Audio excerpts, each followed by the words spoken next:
Desde el teatro, bienvenidos. Hoy un amigo, Pablo Solo Díaz. Qué atrás quedó el nombre de El Payador Porteño. ¿Cómo fueron esos inicios? Mirá, yo arranqué escuchando payadores de muy chico y sí, hace 40 años atrás, tal vez o más, porque 40 años atrás no era muy chico, o cuando llegué acá a Las Flores y empecé a andar algunos caminos y convidé a tu padre para ir a trabajar a la radio y hacer el programa, andaba dando vueltas lo del payador porteño. Yo creo que uno es de donde lo agarra la noche. A esta altura de la vida uno elige dónde estar, dónde vivir, dónde ser, dónde criar a sus hijos. No elegimos dónde morir, pero lo demás tratamos de elegirlo. Si yo te pregunto sobre la figura de el payador, que tiene tanta historia. El payador tiene historia mezclada con la leyenda porque se supone que al principio,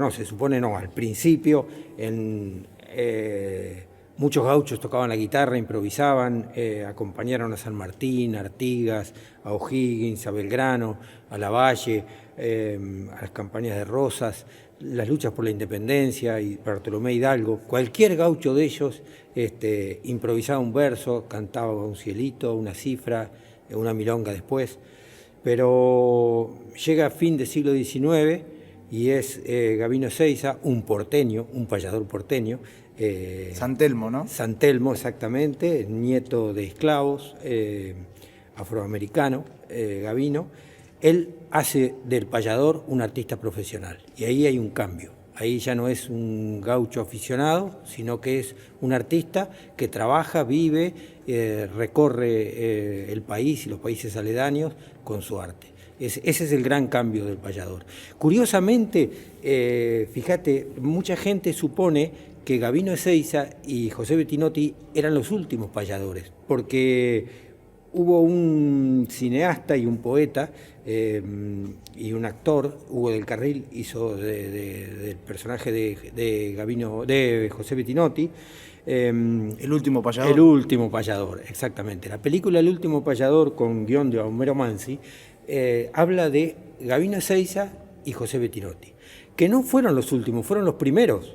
Lo que pasa es que son los que le dan paso al tango. Ellos fueron también letristas de tango y visto desde el tango eran los últimos payadores, pero en realidad fueron los primeros profesionales. ¿Puede decirse que los payadores de esa época terminaron cuando Gardel empezó a cantar? No terminan cuando Gardel empieza a cantar. De hecho, muchos fueron letristas de Gardel también. Lo que pasa es que tal vez los grandes medios los empiezan a olvidar, ¿no? Los grandes medios de comunicación siempre recortan un poco la realidad, te muestran lo que un poco a ellos les conviene, generan un mercado y entonces se limitan a mostrar lo que a ese mercado les sirve. Hubo muchísimos payadores durante la época de Gardel, después de Gardel, en la década del 50 viene la Cruzada Gaucha del Uruguay, se motivan muchísimos argentinos para trabajar y tal vez el payador se corre un poco más al campo. Los primeros, esos como Gabino y Bettinotti, estaban más cerca del circo, de las luces de los teatros de Buenos Aires, trabajaban en Buenos Aires, eran porteños de ley, y el payador, después de Gardel, se corre un poco más al campo. Entonces los medios grandes lo olvidan. El 23 de julio es el Día del Payador. ¿Tiene un motivo? El 23 de julio es el Día del Payador porque es la primer payada, como todas las cosas culturales, son construcciones humanas, ¿no? No es que nacieron los payadores y hubo un Día del Payador. Dos payadores, un uruguayo y un argentino, Víctor Di Santo, el argentino, y el uruguayo, que es nuestro también, José Silvio Crubelo, deciden con mucha certeza, con mucha lógica, que es importante que haya un día para festejar al payador, un día en el año. Entonces buscan una fecha que fuera significativa. Y encuentran que el 23 de julio de la década del 80 del siglo XIX, en 1884 creo que es exactamente, se registra la primer payada que los diarios toman nota de ella. Es en el Uruguay, entre Juan de Nava y Gabino Ezeiza. Así que esa es la fecha elegida para el Día del Payador. Vos hiciste un aporte importante porque creaste el encuentro de payadores aquí en Las Flores.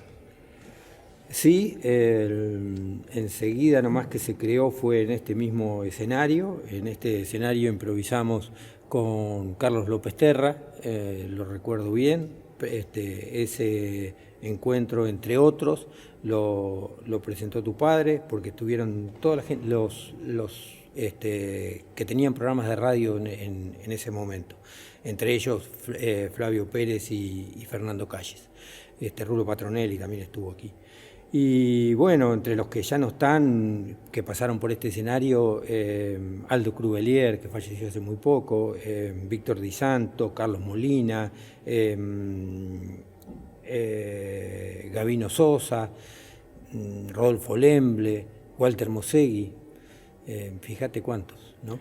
Y si te pregunto una payada que hayas hecho vos a lo largo de tu vida, ya con 60 años, que tengas en la memoria, porque fue cara en tus sentimientos o porque fue brava, porque las payadas eran de contrapunto, ¿no?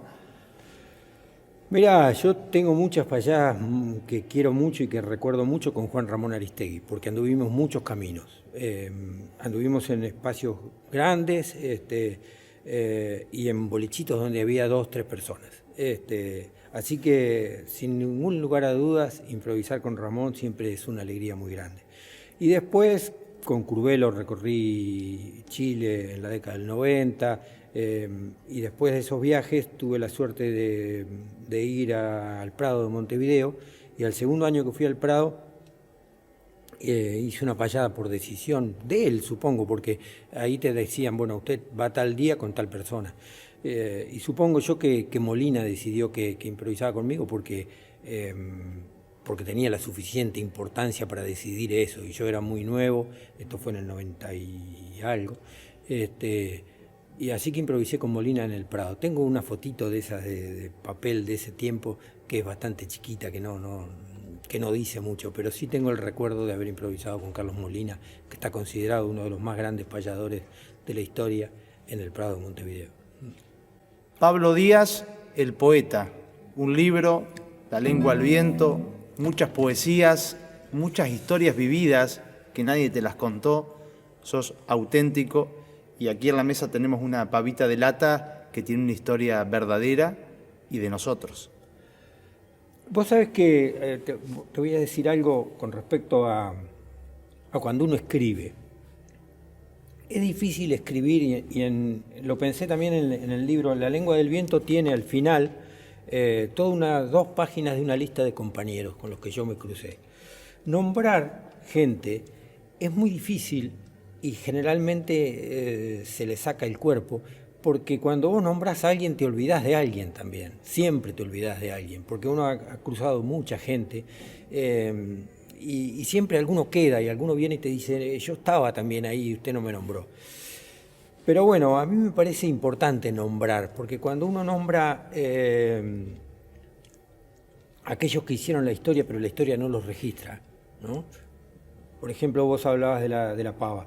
Hace 40 años, la Semana Santa del año 80, hubo una de las últimas crecientes más grandes de la provincia de Buenos Aires. Yo creo que después, alguna vez me lo dijo Alberto Gelené, después llovió la cantidad que llovió en esas fechas. Lo que pasa es que realmente se canalizó muchísimo después y el agua se va muy rápido, todos sabemos qué rápido se va el agua. Porque hubo otra creciente en el 85, ¿no? Hubo montones de crecientes, hubo pilas de crecientes. Nosotros sacamos vacas de San Silvestre con una familia que tenía arrendado el campo ahí con tropa, y las vacas se las llevaba el Canal 11 como si fueran muñequitos. Y esto te estoy hablando del 92, 12 años después. Hubo muchas crecientes, muchísimas, pero los canales no tenían la fuerza de sacar el agua en el 80 no tenían la fuerza de sacar el agua que tienen ahora. Y en el 80 Vos imaginate que un hombre que tenía 70 años había nacido en 1910. Toda esa gente se había criado de a caballo, sabía sacar hacienda de los campos inundados, se había criado en eso. El que tenía 80 años había nacido en 1980. Había mucho gaucho, había mucha gente de a caballo y el agua se tapó. La gente no había camionetas 4x4, la gente no podía entrar a los campos y pedía por favor a los criollos receros, a los receros, exacto, que le fueran a sacar las vacas. Bueno, anduvieron muchos ahí, yo los nombro en el verso de la pavita de lata, a algunos de ellos, porque anduvieron muchos más, obviamente. Esto tapó desde Olavarría hasta pasando por Pila, Guido, Maipú, Ayacucho, Las Flores, toda la cuenca del Salado, todo el agua salió por ahí. Y 20 años después de eso, en el año 2000, Quique Noza me dice que me va a regalar un vagón, una Villalonga. La fui a buscar con los caballos, él me llevó las pecheras en la camioneta, y cuando llego al Gualicho el vagón estaba podrido, no se podía atar. Pero en la culata del vagón había una pavita, que no estaba como está ahora, porque la acomodé un poco yo, y aparte ya hacía 20 años que estaba tirada ahí. Me dice, esta quedó cuando Manolo Palavecino, después de la creciente del 80, desató el carro acá. Dice, y ahí quedó tirada. Le gusta, llévesela. Yo llegué a mi casa con la pavita atada a los tientos, prendí fuego y la pava me dictó el verso. El verso ya tiene 20 años, porque han pasado 40. Y nombro a algunos de los receros, algunos nada más. Pero a mí me parece importante nombrar esos criollos que por ahí, si no la historia, no los registra. Pavita vieja de lata, tapa atada con cadena, te encontré de olvido llena de un vagón en la culata. Tu abolladura relata de un largo rodar las mentas, tiempo viejo que se ausenta cuando luciste oronda. En el fogón de las rondas de las tropas del 80, hoy te puse junto al fuego y al ver el agua que hervía, me pareció que reía suspendiendo tu sosiego. Empecé a matear y luego vinieron a mi memoria un puñadito de historias de muchos años atrás, cuando el campo era una mar del Gualicho a la Victoria. Pavita del agua canta cuando la llama la entibia, palmate gaucho que alivia penas de pecho y garganta. Aquella Semana Santa tan lluviosa se presenta, la creciente avanza lenta y nunca hizo tanto daño el agua como en el año 1980. Fueron del fogón la rueda, con el agüita hasta el borde, los cordomilos, la borde y alguno más se me queda. Josecito, que una seda tendría sus yeguas tordillas, y cuando ni una gramilla quedaba fuera del barro, a la culata iba el carro y punteando las tropillas. De capataz, iba Quique, Lalo, Palacho, Manolo, aquellos gauchos que solo le pusieron pecho al pique. Dejá nomás que critique el que no sabe de entonces, no existe placa ni bronce pa' un coraje tan grandote de encarar si bote a bote trae el agua el canal 11. Hacienda de Peñaflor, tiempo y lucha sin derroche, más de 100 en una noche se murieron, sí señor. Y Quique, como un doctor cuyo título es La Huella, con su sonrisa sin mella, una patrona altanero, le regaló a Sau con cuero de una vaca que era de ella. A uno que no está, los guardo con un afecto notorio. Yo jamás le dije Honorio, solo a veces Abelardo. Fue como la flor del cardo, semilla de campo abierto. Parece mentira, es cierto que muchos piensan igual. Miro el cielo del canal y pa' mí el negro no ha muerto. Gente simple del camino, hechos al tranco manzón, desde el agua a la oración por los campos argentinos. La vida con su destino a todito nos espera, al rancho pa' ser tapera y al hombre la muerte amarga. Toda calle con ser larga termina en una tranquera, y la pava fogonera que me cebó estos recuerdos supo de los trancos lerdos prendida de la encimera. También la muerte me espera en alguna curva cruenta. Puede ser que la consienta para aceptarle ese barato, pero antes te hice un relato, 1980. Pablo Díaz, profesor de dibujo, artista plástico, llamémosle. También tenés tu historia de haber dibujado tapa de discos, ser maestro y llevar a todas las aulas de la provincia, del país y de otros países también tus obras, tus enseñanzas. Eso también lo llevas dentro, es una pasión a la par de las poesías y del canto del payador. Sí, obviamente que es una pasión. No creo que haya sido un buen maestro, me estoy por jubilar, ya termina mi carrera docente, pero hace 30 años que empecé a dar clase. Para ser un buen maestro, como en todas las cosas, hay que dedicarle la vida solamente a eso, y yo hice varias cosas al mismo tiempo en mi vida.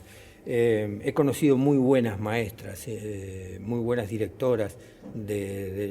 Hace 30 años las escuelas rurales tenían otra realidad. En las estancias había mucha gente, los chicos galopeaban muchísimas leguas para llegar hasta el campo. He visto maestras prender la salamandra con apuro para sacar los chicos engarrotados de las riendas o cincharle los petizos para que pegaran la vuelta. En el despunte, en el gualicho, he trabajado en casi todas las escuelas de Las Flores. Creo y en las que no trabajé, en las rurales, fui a hacer mi obra del Martín Fierro. Así que puedo decir que, salvo, creo que la única que nunca entré es la de Plaza Montero. Las demás las conozco todas, y he trabajado, ya te digo, haciendo la obra del Martín Fierro. Esto fue en el 2009, Liliana Torlaski, que era directora de la Escuela 13, me pidió que le contara al Martín Fierro a los chicos. Yo digo, me lo pidió de una semana para la otra. Contar el Martín Fierro es fácil, pero hacer que los chicos no se olviden nunca más, eso sería lo que a mí me gustaría. Entonces decidí que el propio Martín Fierro les contara su historia. Armé una obra tipo El Circo Criollo, como para hacer 3 funciones en las escuelas que trabajaba en ese momento, que era la 19, la 22 y la 13. Y después me empezaron a llamar de otras escuelas, seguí haciéndola, fui a los nucleamientos, fui al trigo, empecé a recorrer otras escuelas. Y después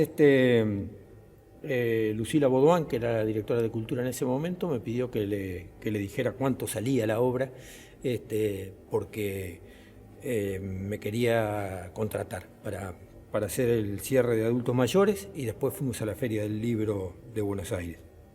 Y yo le digo, nada, ¿qué va a salir? Digo, si esto lo hago porque... No, pero ponele un precio. Entonces ahí me profesionalicé. Ahí tomé coraje y algo que iba a hacer para 3 funciones, hace más de 10 años que lo realizo. Íbamos a ir al Uruguay en Semana Santa. Esta Semana Santa lo cortó la pandemia, pero íbamos a estar en Minas con la obra. Recorrí gran parte de Chile también con la obra a partir del año pasado. Y estuve en Tecnópolis, estuve en el Centro Cultural Rojas, que es de la Universidad de Buenos Aires, estuve en la Feria del Libro, estuve en el Auditorio de la Bancaria, y después a lo largo y al ancho del país, desde las escuelitas perdidas en los valles calchaquíes hasta Chubut, donde fuimos una vez a hacer funciones con Jorge Barberini. Así que mirá que me ha dado satisfacciones.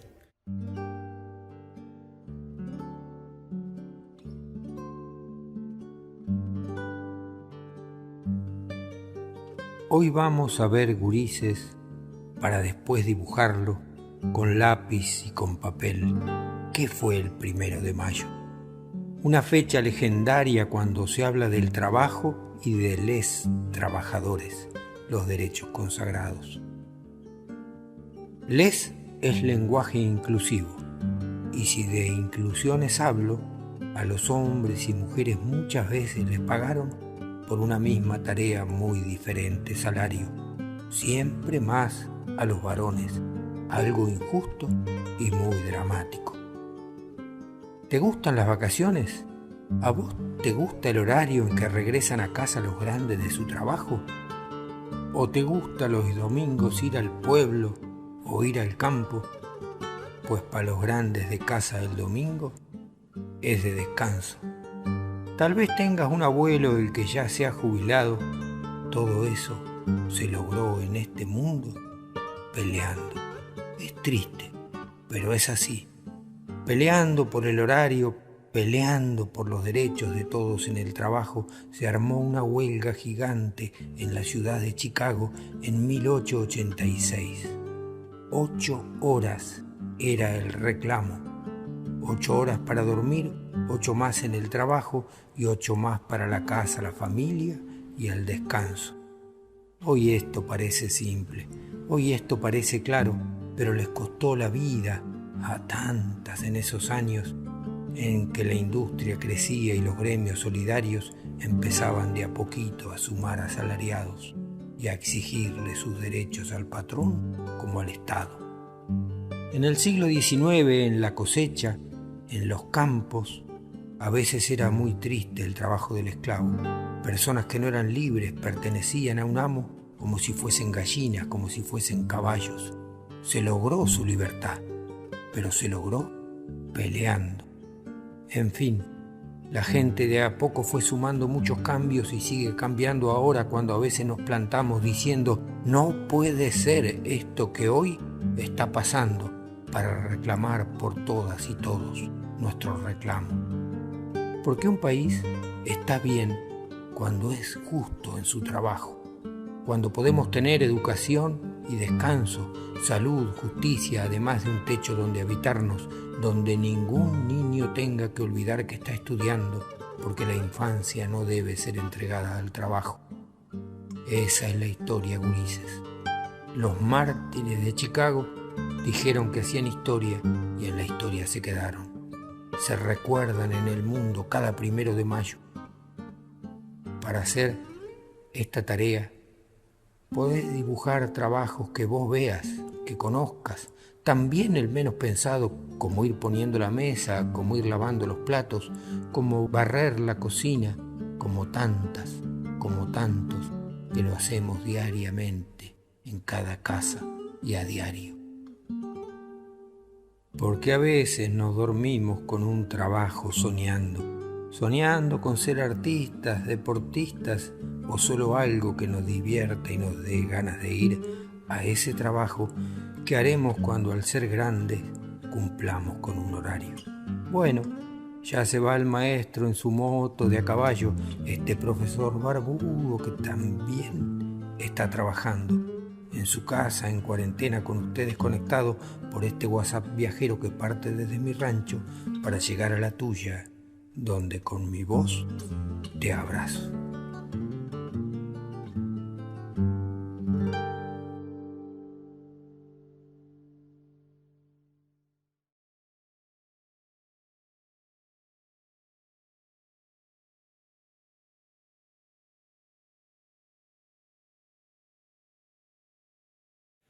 Te veo como una persona que no es materialista y muy humano. Así creo que ha sido toda tu vida. ¿Así lo ves vos? Mirá, yo siempre hice lo que tuve ganas de hacer. Siempre, no sé si todos somos muy humanos. No hay nadie que no sea humano porque supongo que ninguno de nosotros nació en Marte. Sí, pero uno es lo que hace, pienso claro, yo, ¿no? Sí, puede ser que sí, que uno sea de hecho, tal vez cuando la historia de cada uno se termine, lo que van a valer no son lo que uno dijo, sino lo que uno hizo. Pero yo tuve la suerte de hacer las cosas que quería.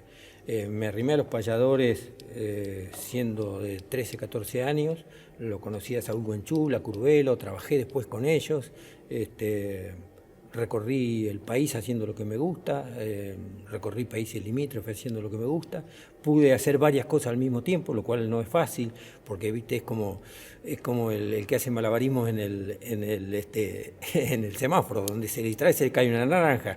A nosotros nos pasa lo mismo. Si vos estás dando clases, estás haciendo teatro, estás tratando de dibujar, estás tratando de improvisar, estás tratando de escribir versos, pero bueno, más o menos con eso he andado. Si algo me hace sentir florense también es haber trabajado 20 años en el periódico Acción Regional donde durante 20 años seguidos dibujé la tira El Tungo. Así que esta 10ª de despedida se la dedico muy especialmente a Ana y Pequi, que seguramente nos están mirando. Y dice así: es cierto, nací porteño hace ya más de 60, pero he sacado la cuenta que acá yo cumplí mis sueños. Y aún me siento pequeño andando entre payadores. Amo siempre este folclore, pero es mi filosofía el ser Pablo Solo Díaz, un payador de las flores.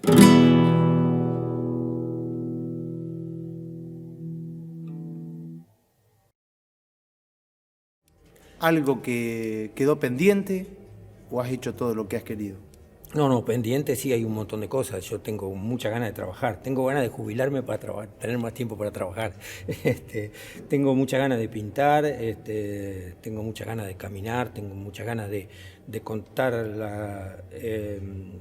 las cosas en teatro, otras historias en teatro también.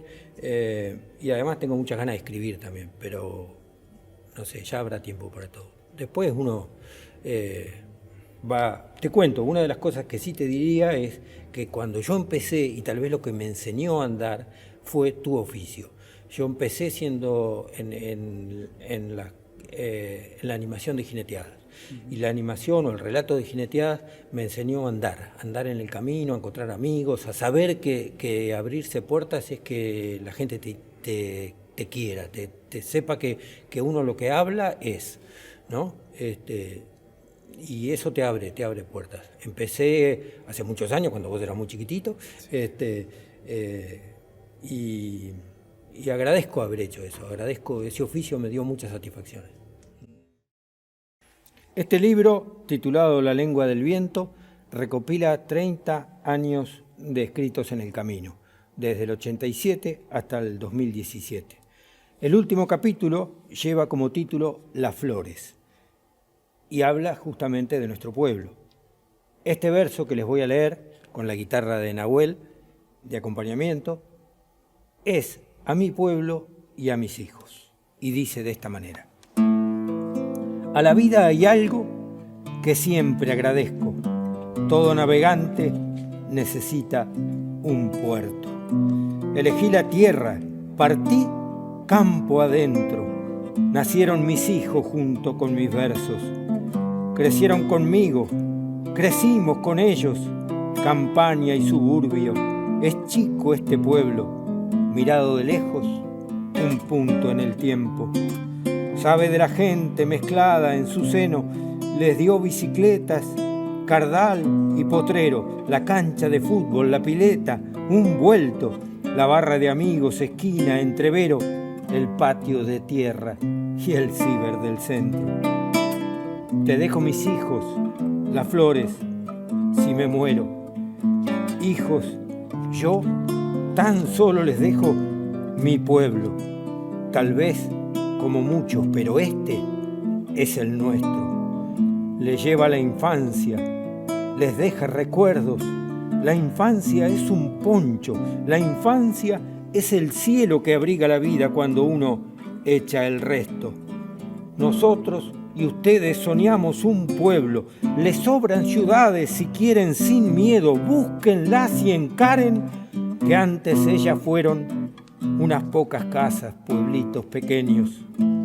Conozcan la gente sin vano recelo, miren a los ojos, no esquiven espejos, que del alma solo vale ser el dueño.